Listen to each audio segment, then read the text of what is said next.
So hello everyone, कैसे हैं आप सभी लोग। आई होप कि आप सब बहुत अच्छे होंगे। स्वागत करता हूं आप सभी लोगों का मोल कंसेप्ट के लेक्चर नंबर 2 में।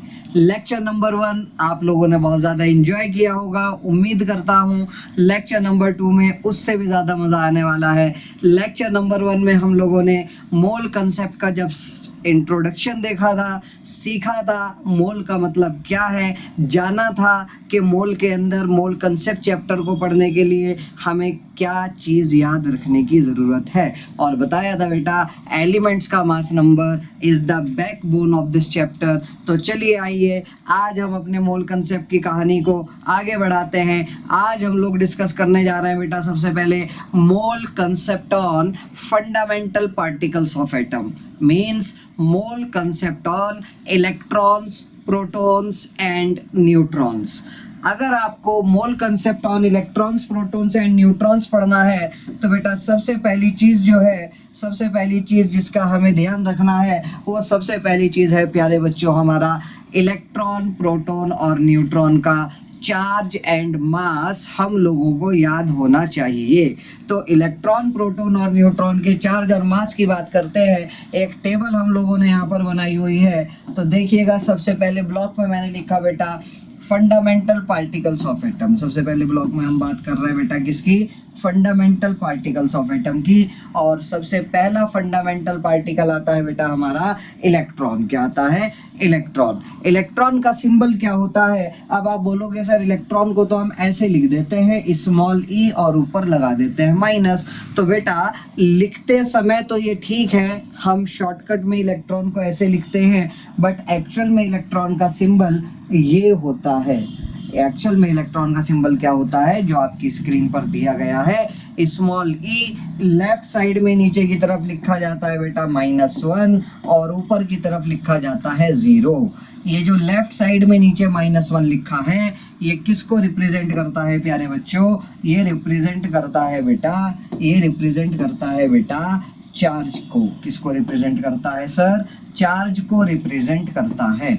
इसका मतलब क्या हुआ? इसका मतलब ये हुआ कि electron is having 1 unit of negative charge. Electron is having 1 unit of negative charge. Electron के ऊपर प्यारे बच्चों, इलेक्ट्रॉन के ऊपर 1 unit of negative charge available है। ये आपके सामने लिखा हुआ है, it is having 1 unit of negative charge. और अगर कोई मुझसे वैल्यू पूछता है कि सर इलेक्ट्रॉन के चार्ज की वैल्यू कितनी होगी, तो हम उसको बोलेंगे 1.6 इंटू 10 की पावर -19 कूलम।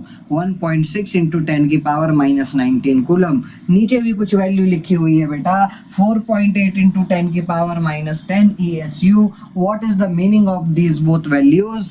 कूलाम जो लिखा गया है बेटा, कूलाम SI यूनिट है। कूलाम कैसी यूनिट है?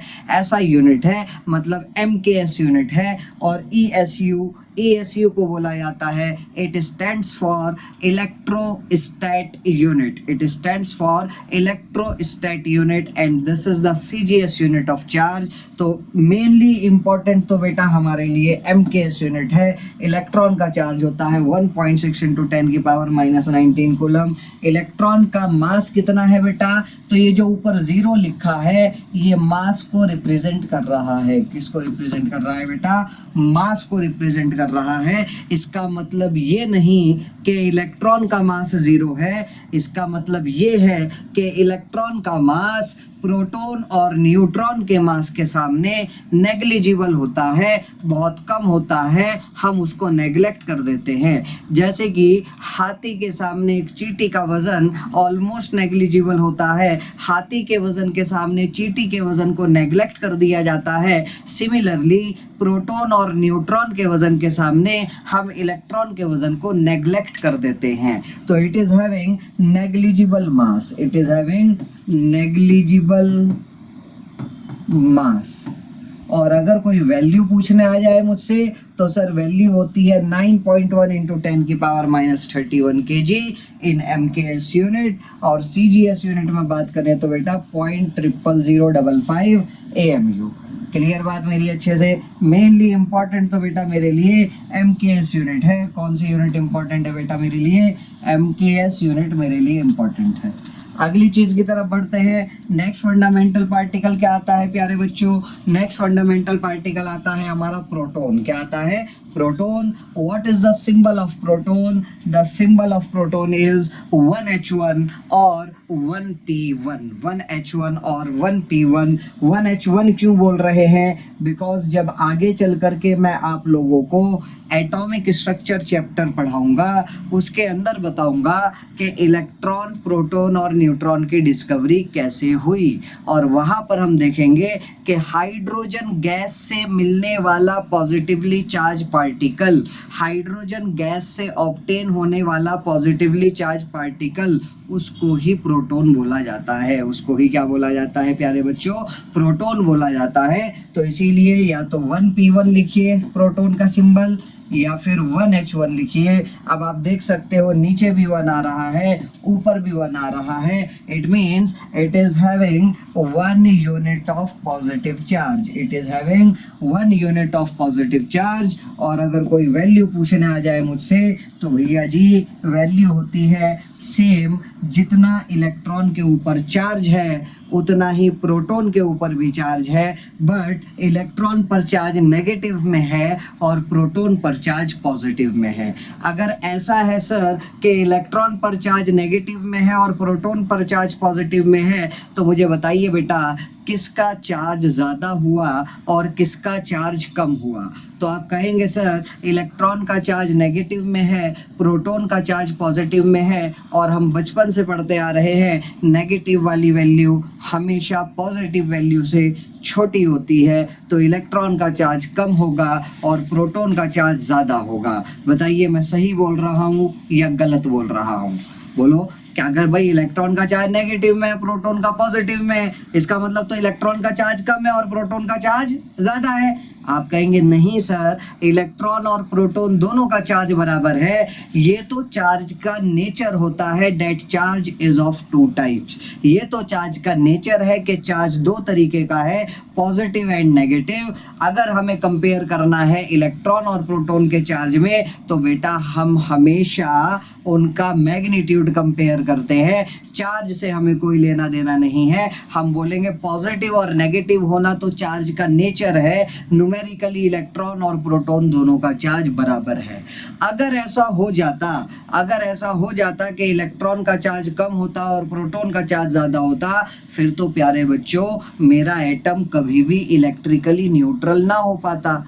फिर तो मेरे एटम के ऊपर हमेशा एक पॉजिटिव चार्ज अवेलेबल रहना चाहिए था, बट हम जानते हैं कि मेरा एटम इलेक्ट्रिकली न्यूट्रल होता है, और इलेक्ट्रिकली न्यूट्रल केवल और केवल तब होगा जब एटम के अंदर टोटल पॉजिटिव चार्ज और टोटल नेगेटिव चार्ज आपस में बराबर होंगे। आई होप बात क्लियर हो रही है। तो दोनों चार्ज बेटा आपस में बराबर है, but it is the nature of charge कि इलेक्ट्रॉन का चार्ज नेगेटिव में है और प्रोटॉन का पॉजिटिव में है। इसीलिए आप एक बात पर गौर फरमाइएगा कि मैंने इलेक्ट्रॉन के चार्ज से पहले माइनस नहीं लगाया, मैंने बस इतना बोल करके छोड़ दिया कि it is having 1 unit of negative charge, और प्रोटॉन पे इतना बोल के छोड़ दिया it is having 1 unit of positive charge. I hope यहाँ तक बात क्लियर हुई होगी। अगली चीज देखते हैं बेटा। अगली चीज क्या कह रहा है भैया? मास देख लो। प्रोटॉन का क्या देख लो प्यारे बच्चों? प्रोटॉन का मास देख लीजिए। तो मास की अगर बात करें भैया तो ऊपर लिखा है 1, it means it is having 1 unit mass. It is having 1 unit mass. और अगर कोई वैल्यू पूछे तो वैल्यू बोला जाएगा 1.67 इंटू 10 की पावर -27 kg। ठीक है, यहाँ पर आप बोलोगे सर यहाँ तो आपने पूरी वैल्यू लिखी 1.6726। उसका भी रीज़न है, हमें केवल और केवल 1.67 2 डेसिमल प्लेस तक वैल्यू याद रखनी है। प्रोटॉन का मास होता है 1.67 इंटू 10 की पावर -27 kg। या फिर अगर आप इसको ग्राम में लिखना चाह रहे हो प्यारे बच्चों, अगर आप इसको ग्राम में लिखना चाह रहे हो तो आपको यहाँ पर क्या लिखना पड़ेगा बेटा? आपको यहाँ पर लिखना पड़ेगा 10 की पावर -24 ग्राम। क्या लिखना पड़ेगा? 10 की पावर -24 ग्राम। ठीक है, इधर आ जाइए न्यूट्रॉन पर। 0 and 1 it means neutron is having no charge. Neutron पर कोई भी चार्ज अवेलेबल नहीं है। It means neutron is neutral. It means neutron is neutral. ठीक, मास की बात करें बेटा तो यहाँ पर भी ऊपर 1 लिखा है, it means neutron is also having 1 unit mass. इसका मतलब प्रोटॉन और न्यूट्रॉन का मास आपस में बराबर है। हालांकि न्यूट्रॉन प्रोटॉन से हल्का सा भारी होता है, न्यूट्रॉन प्रोटॉन से हल्का सा भारी होता है, but approximately we consider their mass to be equal. Approximately हम दोनों के मास को बराबर मान करके चलते हैं। इसीलिए देखिए मैंने यहाँ पर ये इतनी बड़ी वैल्यू लिखी। तो इस वैल्यू से क्या समझ में आ रहा है प्यारे बच्चों, इससे समझ में आ रहा है 1.6726 है यहाँ पर, और यहाँ देखिए 1.6749 है। इट मींस न्यूट्रॉन प्रोटॉन से हल्का सा भारी होता है। बट आप देखिए जो डिफरेंस आ रहा है वो 3rd डेसिमल प्लेस पर जाकर के आ रहा है। कहाँ पर जाकर के आ रहा है? 3rd डेसिमल प्लेस पर जाकर के डिफरेंस आ रहा है। इसीलिए we approximately consider their mass to be equal। Proton और न्यूट्रॉन के मास को लगभग बराबर माना जाता है। और ये जो वैल्यू 1.67 आ रही है, 1.67 इंटू 10 की पावर -27 kg जो वैल्यू आ रही है, या फिर कौन सी वैल्यू बेटा, या फिर आपका ये 1.67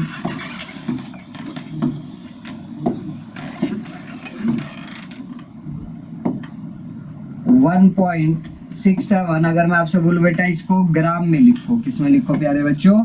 ग्राम में करके लिखिए इसको। तो वैल्यू क्या लिखोगे? 1.67 इंटू 10 की पावर -24 ग्राम। इसी को ही बोला जाता है प्यारे बच्चों, क्या? इसी को ही बोला जाता है 1 AMU। क्या बोला जाता है? इसी को ही हम 1 AMU कहते हैं। What do you mean by AMU? AMU का मतलब होता है एटॉमिक मास यूनिट। क्या होता है? Atomic mass unit. AMU का मतलब क्या है सर? AMU का मतलब हो गया एटॉमिक मास यूनिट। और आप यहाँ पर भी देखिए प्रोटॉन का मास 1.00757 AMU और यहाँ 1.00893 AMU। तो देखो न्यूट्रॉन हल्का सा तो भारी है प्रोटॉन से, बट अप्रोक्सीमेटली दोनों के मास को बराबर मानते हैं और हम कहते हैं कि प्रोटॉन और न्यूट्रॉन दोनों का मास 1 AMU है। आई होप मेरी इतनी बात क्लियर हुई होगी अच्छे से। ये बेटा ये टेबल आप लोगों को बाय हार्ट याद रखनी है, ये टेबल आप लोगों को बाय हार्ट याद रखनी है। अब देखिए आगे बढ़ते हैं बेटा, आगे बढ़ते हैं। अब देखिएगा यहाँ पर कुछ सवाल है मेरे आपसे, सबसे पहला सवाल तो ये है बेटा, सबसे पहला सवाल तो ये है कि भैया जिसका जवाब मैंने आप लोगों को बता भी दिया कि mass of neutron is slightly greater than the mass of proton, but approximately हम दोनों के मास को बराबर मान करके चलते हैं। प्रोटॉन और न्यूट्रॉन का मास लगभग बराबर, केजी में वैल्यू इतनी होती है और ग्राम में वैल्यू इतनी होती है। क्लियर बात? और इसी को बोला जाता है बेटा क्या? 1 AMU। क्या बोला जाता है? 1 AMU। 1 AMU means atomic mass unit. 1 AMU means atomic mass unit. अगली बात, अगला सवाल मेरा आपसे, मुझे बताइए प्रोटॉन और न्यूट्रॉन दोनों का मास बराबर है तो भाई एक साथ लिख दो। और इलेक्ट्रॉन, किसका मास ज्यादा है और किसका मास कम है? आप कहोगे सर पिछली वाली टेबल देख करके इलेक्ट्रॉन का मास 10 की पावर -31 kg में गया, प्रोटॉन और न्यूट्रॉन का मास 10 की पावर -27 kg में गया, तो किसका मास ज्यादा? आप कहोगे सर प्रोटॉन और न्यूट्रॉन का मास ज्यादा है, बिकॉज वहाँ 10 की पावर केवल और केवल -27 है और ऊपर तो 10 की पावर -31 हो गया, तो इलेक्ट्रॉन का मास प्रोटॉन और न्यूट्रॉन के मास से कम है। कितना कम है? थोड़ा सा कम है या बहुत ज़्यादा कम है? आप कहोगे सर बहुत और बहुत ही बहुत कम है। कितना कम है? ये सवाल एनडीए में पूछा जाता है, काफ़ी बार पूछ चुका है एनडीए वाला ये सवाल कि एक इलेक्ट्रॉन का वजन एक प्रोटॉन या एक न्यूट्रॉन के वजन से कितने टाइम्स हल्का होता है, या फिर एक प्रोटॉन और एक न्यूट्रॉन का वजन इलेक्ट्रॉन के वजन से कितने गुना ज़्यादा भारी होता है। तो जवाब है बेटा मेरा, एक इलेक्ट्रॉन का वजन एक प्रोटॉन या एक न्यूट्रॉन के वजन से 1837 टाइम्स हल्का होता है। एक इलेक्ट्रॉन का वजन एक प्रोटॉन या एक न्यूट्रॉन के वजन से 1837 टाइम्स हल्का होता है, जिसको राउंड ऑफ करके वो कभी कभी 1840 लिख देता है। क्या लिख देता है? 1840। तो mass of an electron is 1840 times lighter than the mass of proton and neutron. इसीलिए प्रोटॉन और न्यूट्रॉन के वजन के सामने हम इलेक्ट्रॉन के मास को नेग्लेक्ट कर देते हैं, हम इलेक्ट्रॉन के मास को नेग्लिजिबल मानते हैं, नेग्लेक्ट कर देते हैं। ठीक है, अगर आप बोलोगे सर हम तो नहीं मानते, हम तो नहीं करते नेग्लेक्ट, चलो भैया नहीं नेग्लेक्ट करते तो कोई बात नहीं। देख लो जरा यहाँ पर, क्या देख लो, चलो एक काम करते हैं, प्रोटॉन और इलेक्ट्रॉन के वजन को ऐड करके देखते हैं कितना आता है। प्रोटॉन और इलेक्ट्रॉन के वजन को ऐड करके देखते हैं कितना आता है। तो प्रोटॉन का वजन 1.67 इंटू 10 की पावर -27 kg और इलेक्ट्रॉन का वजन 9.1 इंटू 10 की पावर -31 kg। यहाँ से आंसर जो भी निकल के आएगा प्यारे बच्चों, वो किस में निकल करके आएगा? वो निकल करके आएगा हमारा kg में। ठीक है, अब मुझे बताइए इस इक्वेशन से क्या कॉमन आ जाएगा? सर इस इक्वेशन से 10 की पावर -27 कॉमन आ जाएगा, तो अंदर बचेगा 10 की पावर -4, बाहर कॉमन गया 10 की पावर -27, कितना बन जाएगा? 1.67 प्लस 0.00091 इंटू 10 की पावर -27 kg। अब मुझे बताओ प्यारे बच्चों, इस बेचारे की क्या औकात है इसके सामने? 0.00091 की क्या औकात है, क्या वैल्यू है, क्या वक़्त है 1.67 के सामने? इसको तो आप नेग्लेक्ट कर सकते हो, इसको ऐड करूं कि ना ऐड करूं कोई फर्क पड़ता ही नहीं है। इसीलिए एक इलेक्ट्रॉन के वजन को एक प्रोटॉन और एक न्यूट्रॉन के वजन के सामने नेग्लेक्ट कर दिया जाता है। आई होप यहाँ तक मेरी बात क्लियर हुई होगी। चलो आगे बढ़ते हैं। अब देखते हैं बेटा अपना सबसे पहला सवाल, और सबसे पहला सवाल आपसे कह रहा है कि 1 मोल इलेक्ट्रॉन का चार्ज निकाल करके बताइए। Calculate the charge on 1 mole of electrons. 1 mole electron पर चार्ज निकाल करके बताइए। तो बताइए बेटा मुझे, एक इलेक्ट्रॉन पर कितना चार्ज होता है? सर एक इलेक्ट्रॉन पर चार्ज होता है 1.6 इंटू 10 की पावर -19 कूलम।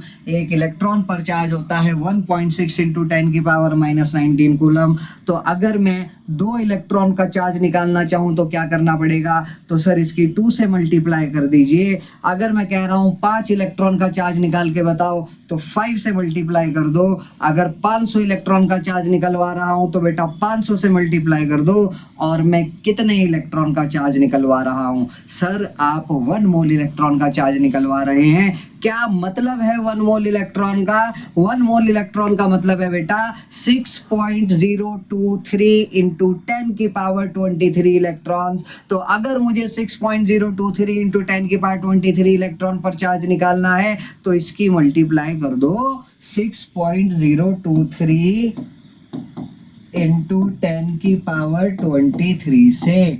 इतना कूलाम चार्ज निकल करके आ जाएगा 1 मोल इलेक्ट्रॉन्स पर। तो यूनिट यहाँ पर लगाएंगे कूलाम पर मोल। क्या यूनिट लगाएंगे? कूलाम पर मोल। तो मल्टीप्लाई कीजिए बेटा, 1.6 की मल्टीप्लाई जब मैं करता हूँ 6.023 से, मुझे आंसर मिलता है 9.6368 मल्टीप्लाइड बाय 10 की पावर -19 और 23 10 की पावर 4 बचेगा। इतना कूलाम पर मोल।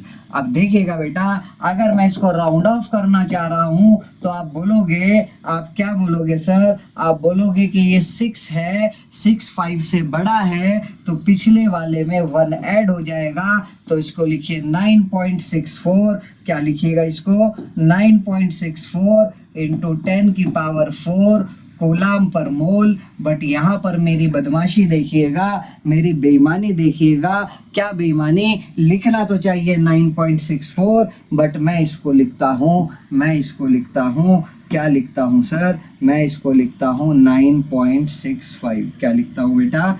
मैं इसको लिखता हूँ 9.65 बिकॉज अब ये जो नंबर सॉल्व होने के बाद मेरे पास आएगा 96500 कूलम पर मोल। ये नंबर मेरे लिए सबसे ज़्यादा इम्पोर्टेंट है, बहुत ज़्यादा इम्पोर्टेंट मेरे लिए ये नंबर होने वाला है, काफ़ी ज़्यादा कैलकुलेशंस में यूज़ होगा। और अगर मैं बताऊँ रिडॉक्स चैप्टर के अंदर भी ये नंबर यूज़ होगा, इलेक्ट्रोकेमिस्ट्री के अंदर भी ये नंबर यूज़ होने वाला है, आयोनिक इक्विलिब्रियम के अंदर भी ये नंबर यूज़ होने वाला है। तो इस नंबर को बोला जाता है बेटा ताकि हमारा कैलकुलेशन वर्क आसान हो, ताकि याद रखना भी हमारे लिए आसान हो। इसीलिए मैंने इसको 9.64 से बेईमानी करते हुए मैंने इसको 9.65 लिखा है, जो सॉल्व होने के बाद आया 96500 कूलम पर मोल। और इसी को बोला जाता है बेटा 1 फैराडे। क्या बोला जाता है? इसी को बोला जाता है 1 Faraday, denoted by capital F, या फिर आप इसको बोलेंगे बेटा फैराडेज कांस्टेंट। और अगर कोई आपसे पूछता है कि सर फैराडेज कांस्टेंट क्या होता है, तो आप कहेंगे Faraday's constant is the charge on 1 mole of electrons. Faraday's constant is the charge on 1 mole of electron. और 1 मोल इलेक्ट्रॉन पर कितना चार्ज होता है? 1 मोल इलेक्ट्रॉन पर चार्ज होता है 96500 कूलम पर मोल। क्लियर बात अच्छे से? यहीं पर अगर मैं आपसे पूछूं कि मुझे बताइए what is the charge on 1 mole of protons. 1 mole proton पे कितना चार्ज होगा? तो बताओ बेटा 1 मोल प्रोटॉन पे कितना चार्ज होगा? सर इलेक्ट्रॉन और प्रोटॉन पर दोनों पर चार्ज बराबर है, इलेक्ट्रॉन और प्रोटॉन दोनों पर चार्ज बराबर है, तो 1 मोल इलेक्ट्रॉन और 1 मोल प्रोटॉन पर भी चार्ज बराबर होगा। तो 1 मोल प्रोटॉन पर भी चार्ज कितना आ जाएगा? 1 फैराडे, मतलब 96500 कूलम पर मोल, मतलब 96500 कूलम, 96500 कूलम। बताइए 3/2 मोल प्रोटॉन पे कितना चार्ज होगा? सर 1 मोल प्रोटॉन पे 1 फैराडे है, तो 3/2 मोल प्रोटॉन पर 3/2 फैराडे हो जाएगा। कूलम में अगर निकालना है तो 3/2 मल्टीप्लाइड बाय 96500, आंसर कूलम में निकल करके आ जाएगा 7/6 मोल इलेक्ट्रॉन पे कितना चार्ज होगा? सर 7/6 मोल इलेक्ट्रॉन पर चार्ज होगा 7/6 फैराडे, 7/6 फैराडे। 8/5 मोल न्यूट्रॉन पर कितना चार्ज होगा? सर 8/5 मोल न्यूट्रॉन पर चार्ज हो जाएगा 8/5 फैराडे। नहीं बेटा, सुर में नहीं बहना। अरे भैया न्यूट्रॉन पे तो चार्ज होता ही नहीं है, न्यूट्रॉन तो न्यूट्रल होता है, न्यूट्रॉन के ऊपर तो कोई भी चार्ज नहीं होता। तो आपने कैसे लिख दिया 8/5 फैराडे? न्यूट्रॉन के ऊपर तो 0 कूलम चार्ज होता है। तो 8/5 मोल न्यूट्रॉन पे भी कितना चार्ज होगा सर? 0 फैराडे। कितना चार्ज होगा? 0 फैराडे। आई होप यहाँ तक बात आप लोगों को अच्छे से क्लियर हुई होगी। तो बता दो जल्दी से आंसर। 2 मोल इलेक्ट्रॉन पे कितना चार्ज? 2 फैराडे। कूलम में आंसर 2 × 96500 कूलम में आ जाएगा। 5 मोल इलेक्ट्रॉन पर 5 फैराडे, कूलम में निकालना है तो 5 × 96500 कूलम। हाफ मोल प्रोटॉन पर हाफ फैराडे, कूलम में निकालना है तो half multiplied by 96500 coulomb. 1/3 mole neutron पे कितना चार्ज होगा? देखो भैया न्यूट्रॉन पे तो कोई चार्ज नहीं होता, भावनाओं में नहीं बहना, फ्लो में नहीं बहना, ठीक है। 0 फैराडे या फिर 0 कूलम। आई होप यहाँ तक बात क्लियर हुई होगी आप लोगों को अच्छे से। अगला सवाल आपकी स्क्रीन पर, बहुत बढ़िया सवाल 5 करोड़ रुपए के लिए। क्या सवाल कह रहा है कि 1 मोल न्यूट्रॉन पर चार्ज कैलकुलेट करके बताओ। Calculate the charge on 1 mole of electrons. 1 mole electron पर चार्ज कैलकुलेट करके बताइए। वो तो हमने कर लिया, लेकिन उस बार तो उसने Na+ लिख दिया। अगर इलेक्ट्रॉन, प्रोटॉन या न्यूट्रॉन पूछता तब तो सर हम कर लेते, लेकिन इस बार तो उसने Na+ लिख दिया। सर आपने तो इलेक्ट्रॉन, प्रोटॉन और न्यूट्रॉन का चार्ट बनवाया, एक इलेक्ट्रॉन पे कितना चार्ज, एक प्रोटॉन पे कितना चार्ज, एक न्यूट्रॉन पे कितना चार्ज। किसी आयन के बारे में तो आपने बताया नहीं, आयन के ऊपर चार्ज कैसे निकालते हैं। तो बेटा कोई रॉकेट साइंस नहीं है, बिल्कुल आसान सी बात बात है। सबसे पहले तो मुझे ये बताओ Na+ बनेगा कैसे? Na+ बनेगा कैसे? सर Na+ जो बनता है, सोडियम का एटॉमिक नंबर 11 होता है। इट मीन्स उसके पास 11 प्रोटॉन है, 11 ही इलेक्ट्रॉन है।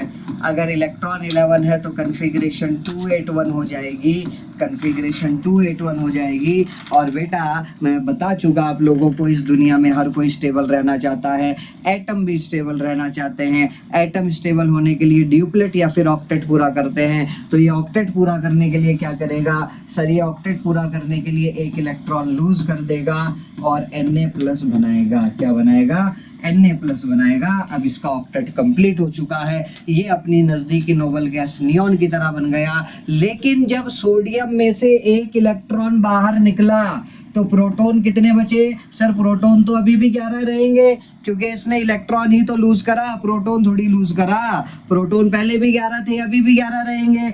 एक इलेक्ट्रॉन लूज कर दिया, पहले इलेक्ट्रॉन 11 थे, अब इलेक्ट्रॉन बचे 10। अब इलेक्ट्रॉन कितने बचे? 10। तो क्या अब ये इलेक्ट्रिकली न्यूट्रल होगा? नहीं सर, अब ये इलेक्ट्रिकली न्यूट्रल नहीं रहने वाला, बिकॉज टोटल पॉजिटिव चार्ज 11 का है, टोटल नेगेटिव चार्ज 10 का है। तो 10 नेगेटिव 10 पॉजिटिव को शहीद कर देंगे, एक पॉजिटिव जिंदा बचा रह जाएगा। इसीलिए Na के ऊपर हमने एक पॉजिटिव लगाया। और अभी मैं आपसे वही जानना चाह रहा हूँ कि Na के ऊपर जो एक पॉजिटिव चार्ज आ रहा है उसकी वैल्यू कितनी है? आप कहोगे सर सोडियम में से एक इलेक्ट्रॉन बाहर निकला।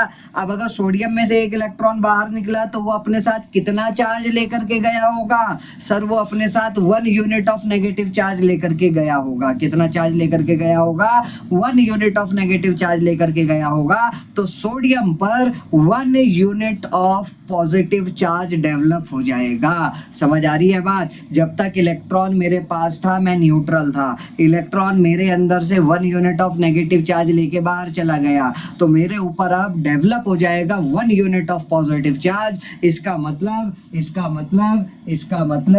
चार्ज ऑन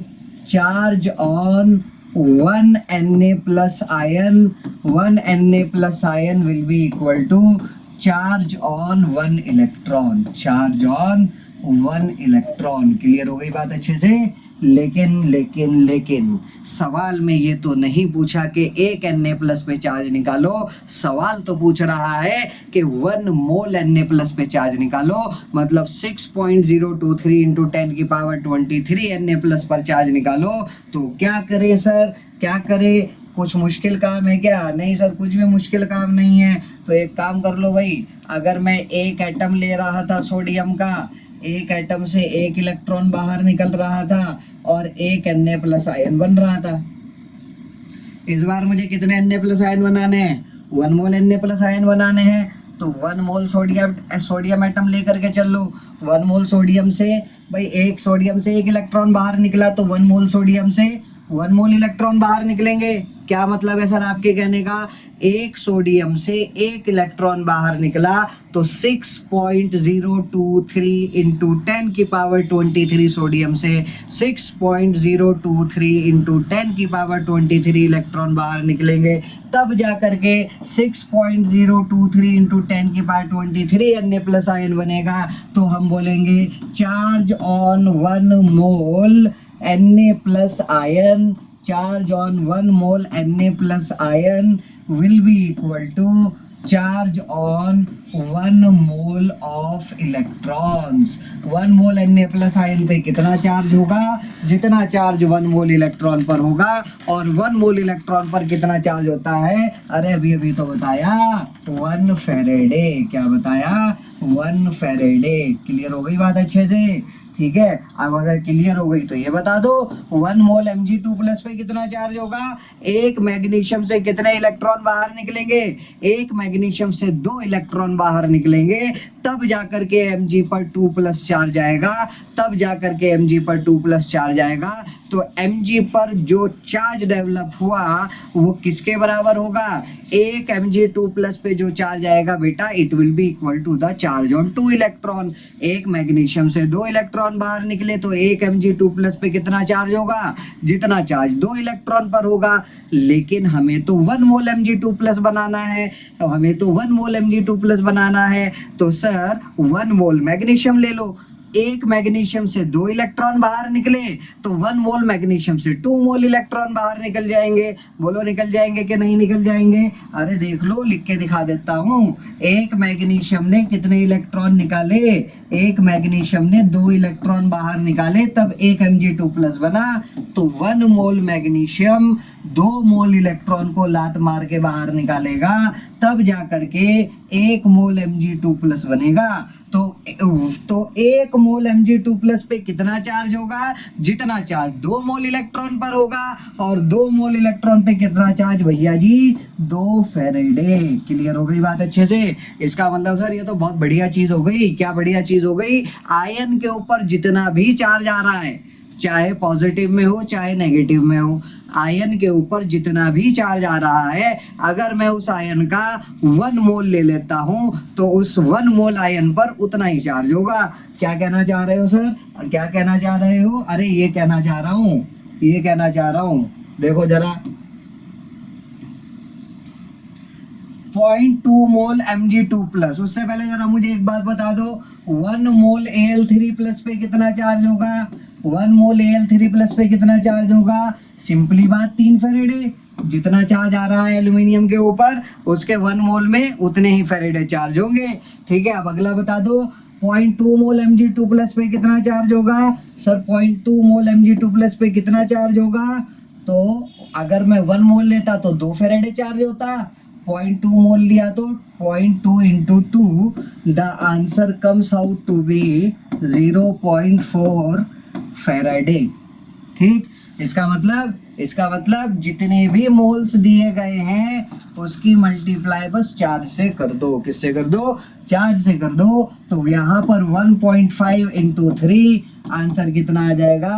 आंसर कितना आ जाएगा? 4.5 फेरेडे। 1/3 मोल Al3 प्लस पे कितना चार्ज होगा? 1/3। भाई अगर एल्यूमिनियम का Al3 प्लस का 1 मोल होता तो 1 मोल Al3 प्लस पे कितना चार्ज? 3 फेरेडे। 1/3 मोल Al3 प्लस पे कितना चार्ज? 1/3 की 3 से मल्टीप्लाई कर दो, कितना आ गया? 1 फेरेडे आ गया। ठीक, 0.3 मोल सल्फेट आयन पे कितना चार्ज होगा? अब तो सर बेईमानी कर दी आपने। क्या बेईमानी कर दी? अभी तक तो फॉर्मूला लिख के दे रहे थे, अब तो फॉर्मूला भी नहीं लिखा, सिंपली नाम लिख दिया। अरे भाई सल्फेट आयन हमें पता तो होना चाहिए क्या होता है। What is sulphate ion? Sir sulphate ion होता है, 9वीं क्लास में पढ़ा था जब हम छोटे छोटे बच्चे थे, तब पढ़ा था। सल्फेट आयन होता है SO4 ठीक है, तो 0.3 मोल सल्फेट आयन पर चार्ज निकालना है तो number of moles multiplied by charge on the ion, the answer comes out to be 0.6 faraday. कितना? 0.6 फेरेडे। क्लियर हो गई बात अच्छे से? अगला 4.2 ग्राम एजाइड आयन पर चार्ज निकालो। सर 4.2 की मल्टीप्लाई कर दीजिए, चार्ज कितना है? 1। 4.2 into 1, the answer comes out to be 4.2 faraday. अरे नहीं भैया, हमेशा शुरू में मत बहा करो, थोड़ा सा देख करके भी चला करो, सुना करो मैं क्या कह रहा हूँ। मैंने क्या बोला? मैंने बोला नंबर ऑफ मोल्स की मल्टीप्लाई करनी है चार्ज से। अरे ये नंबर ऑफ मोल है क्या? ये नंबर ऑफ मोल दिख रहा है क्या? साफ साफ लिखा हुआ है वहां पर 4.2 ग्राम। क्या ये नंबर ऑफ मोल है? नहीं सर, ये नंबर ऑफ मोल नहीं है। तो क्या करना पड़ेगा प्यारे बच्चों? क्या करना पड़ेगा? सबसे पहले नंबर ऑफ मोल्स निकालने पड़ेंगे। क्या निकालने पड़ेंगे? Number of moles. और नंबर ऑफ मोल्स निकालने का formula given mass in grams divided by molar mass. Given mass in grams divided by molar mass. अब यहाँ पर देखिए नाइट्रोजन के कितने एटम है, ये जो नीचे 3 लिखा है ये बता रहा है कि यहाँ पर नाइट्रोजन के 3 एटम है। एक नाइट्रोजन का मास नंबर 14 होता है बेटा, तो 3 नाइट्रोजन का कितना हो जाएगा? 14 मल्टीप्लाइड बाय 3, अब ये हमारे पास नंबर ऑफ मोल्स निकल करके आए। अब ये हमारे पास क्या निकल करके आ गए, नंबर ऑफ मोल्स निकल करके आ गए। अब इसकी मल्टीप्लाई कर दीजिए चार्ज ऑन द आयन से। सॉल्व करो भाई, 14 3 जा 42, 4.2 divided by 42 0.1, 0.1 multiplied by 1, the answer comes out to be 0.1 Faraday। Clear. अगला देख लो, अगला भी इसी तरीके से 4.2 ग्राम नाइट्राइड आयन। एजाइड आयन तो ये था भाई, N के नीचे 3 और ऊपर 1 माइनस, N के नीचे 3 और ऊपर 1 माइनस। नाइट्राइड आयन क्या होता है, नाइट्रोजन का atomic number 7, electronic configuration 2,5। Nitrogen अपना ऑक्टेट कंप्लीट करने के लिए 3 इलेक्ट्रॉन गेन करेगा, और अगर 3 इलेक्ट्रॉन गेन करेगा तो नाइट्रोजन के सर पर आकर के बैठ जाएगा 3 माइनस का चार्ज, N3 माइनस। इसको बोला जाएगा नाइट्राइड आयन। क्या बोला जाएगा, नाइट्राइड आयन। अब यहाँ पर निकालो, 4.2 ग्राम दिया हुआ है, और देखो नाइट्रोजन का तो बेचारा एक ही एटम है, तो नीचे तो 14 ही लिखना पड़ेगा। ठीक, नंबर ऑफ मोल्स आ गए, मल्टीप्लाई कर दो किससे, मल्टीप्लाई कर दो चार्ज से। चार्ज कितना, 3 का 4.2 डिवाइडेड बाय 14, 14 3 जा 42, तो ऊपर बचा 0.1, 0.1 की 3 में मल्टीप्लाई करो 0.3 फेरेडे। क्लियर हो गई बात अच्छे से। मजेदार क्वेश्चन। चलो अगला सवाल और मजेदार। क्या कह रहा है, calculate mass of 1 mole of electron. 1 mole electron का मास निकाल के बताओ। पहले तो बताओ एक इलेक्ट्रॉन का मास कितना, 9.1 इंटू 10 की पावर -31 kg। ये एक इलेक्ट्रॉन का मास है, तो 2 इलेक्ट्रॉन का मास कितना होगा, 2 से मल्टीप्लाई कर दो। 5 इलेक्ट्रॉन का मास कितना होगा, 5 से मल्टीप्लाई कर दो। 1 मोल इलेक्ट्रॉन का मास कितना होगा, 1 मोल का मतलब 6.023 इंटू 10 की पावर 23 इलेक्ट्रॉन का, तो 6.023 इंटू 10 की पावर 23 से मल्टीप्लाई कर दो। अगर यहीं पे कोई पूछता 1 डजन इलेक्ट्रॉन का, तो एक इलेक्ट्रॉन का वजन कितना, मल्टीप्लाइड बाय 1 डजन में 12 इलेक्ट्रॉन आते हैं, तो मल्टीप्लाई कर दोगे इसकी 12 से। क्लियर हो रही है बात अच्छे से। फिलहाल तो 1 मोल पे निकालना है, तो मल्टीप्लाई कर दो 6 इंटू 10 की पावर 23 से। सर 6.023 इंटू 10 की पावर 23 क्यों नहीं लिया, अरे भैया बताया था, मेरा जन्म सिद्ध अधिकार है कि मैं अप्रोक्सीमेशन में कैलकुलेशन करूं। कॉम्पिटिटिव एग्जाम में 4 ऑप्शंस तो नीचे अवेलेबल होंगे, आप अप्रोक्सीमेशन में काम करो, क्यों अपना टाइम खोटी करना। और आपका जो भी आंसर आएगा, उस आंसर के नज़दीक जो ऑप्शन लाई करेगा, that will be our correct answer, that will be our correct option. अगर आपका आंसर 4 निकल करके आ रहा है और ऑप्शन में 4 के नज़दीक कोई ऑप्शन प्रेजेंट है, फॉर एग्जाम्पल 3.8 प्रेजेंट है, 4.4 प्रेजेंट है, then that will be your correct answer. अगर सर ऐसा हो गया, एक ऑप्शन में तो 3.9 है और दूसरे में 4.2 है, तो बेटा ऐसा नहीं होता, ऑप्शंस के बीच काफ़ी ज़्यादा गैप होता है, तो इसीलिए आप अप्रोक्सीमेशन जी खोल के इस्तेमाल कर सकते हो। तो अब देखो ज़रा, अब क्या हो जाएगा, मल्टीप्लाई कर दो 54.6 इंटू 10 की पावर कितना बचेगा, -8 kg। इतना केजी वजन आ गया भैया 1 मोल इलेक्ट्रॉन का, इतना केजी वजन आ गया 1 मोल इलेक्ट्रॉन का। हो सकता है ये ऑप्शन भी ना मिले, हो सकता है ये ऑप्शन भी ना मिले। उसका एक रीजन लास्ट लेक्चर में मोल कंसेप्ट के लेक्चर नंबर 1 में बताया था आपको, साइंटिफिक नोटेशन। आप अपने नंबर को साइंटिफिक नोटेशन में कन्वर्ट करके लिखें। क्या ये साइंटिफिक नोटेशन है? नहीं सर, साइंटिफिक नोटेशन तो आपने बताया था कि उसमें डेसिमल पहली नॉन जीरो डिजिट के बाद होना चाहिए, यहाँ तो डेसिमल दो नॉन जीरो डिजिट के बाद में आ रहा है, तो डेसिमल को उठा करके गोद में उठा करके एक डिजिट पीछे लाना पड़ेगा। 5.46 इंटू, अब भाई मेरे घर का राज तो चल नहीं रहा है कि मैं डेसिमल को चाहे लेफ्ट में ले जाऊं चाहे राइट में ले जाऊं, तो 10 की पावर 1 से मल्टीप्लाई करना पड़ेगा। ये 10 की पावर 1 बता रहा है कि हकीकत में डेसिमल यहाँ पर नहीं है, यहाँ से एक डिजिट आगे डेसिमल बिलोंग करता है। और आगे तो हमारा वही पुरानी वाली कहानी 10 की पावर -8 लिखा हुआ ही है। सॉल्व कर लो, कितना आ जाएगा सर, आ जाएगा 5.46 इंटू 10 की पावर -7 kg। हो सकता है ये भी ना मिले ऑप्शन में, ये भी ना मिले, क्या मिले, राउंड ऑफ कर लो, 5.5 इंटू 10 की पावर -7 kg। तो देख लो सारे ऑप्शन करेक्ट है, सारे आंसर करेक्ट है, ये वाला भी करेक्ट है, ये वाला भी करेक्ट है, ये वाला भी करेक्ट है। क्लियर हो गई बात अच्छे से। और हो सकता है केजी में ना दे, ग्राम में दे दे, ठीक है। तो यूनिट कन्वर्जन हम लोगों को आना चाहिए, यूनिट के साथ खेलना हम लोगों को आना चाहिए। अगला सवाल देखिएगा बेटा, अगला सवाल कह रहा है how many moles of electron will weigh 1 kg। और मैं बता दूं, मैं आपको बताता चलूं, एनडीए प्रीवियस ईयर का सवाल है, एनडीए प्रीवियस ईयर का जुका तू सवाल है, ऑप्शंस के साथ डिक्टो कॉपी। क्लियर बात अच्छे से। तो वो कह रहा है कि बताइए how many moles of electron will weigh 1 kg, कितने मोल इलेक्ट्रॉन का वजन 1 kg होगा। जैसे कि अगर मैं आपसे पूछूं कितने आम 100 रुपए के आएंगे, तो आप कहोगे सर पहले ये तो बता दो एक आम कितने का है। भाई डायरेक्ट थोड़ी बता सकते हो, बताओ कितने आम 100 रुपए के आएंगे। अरे भैया एक आम का रेट तो बताओ पहले, एक आम कितने का है। तो अगर मैं पिछला सवाल ना कराता और डायरेक्टली ये वाला सवाल दे देता कि बताओ कितने मोल इलेक्ट्रॉन का वजन 1 kg होगा, तो आप कहते सर पहले ये तो बता दो 1 मोल इलेक्ट्रॉन का वजन कितना है, उसके बाद ही तो निकालूंगा। तो 1 मोल इलेक्ट्रॉन का वजन कितना है, तो अगर मैं डायरेक्टली ये वाला सवाल आपको देता तो पिछला वाला तो आपको सॉल्व करना ही करना पड़ता, ठीक है। 1 मोल इलेक्ट्रॉन का वजन कितना निकाला सर, 1 मोल इलेक्ट्रॉन का वजन निकाला 5.5 इंटू 10 की पावर -7 kg, 5.5 इंटू 10 की पावर -7 kg, ठीक है। वो आपसे कह रहा है 1 किलो में कितने मोल होंगे इलेक्ट्रॉन के। तो अगर ऐसे स्टेटमेंट को पलट करके लिखो 5.5 इंटू 10 की पावर -7 kg जो है वो 1 मोल इलेक्ट्रॉन का वजन है, 1 मोल इलेक्ट्रॉन का वजन है। तो बताइए मुझे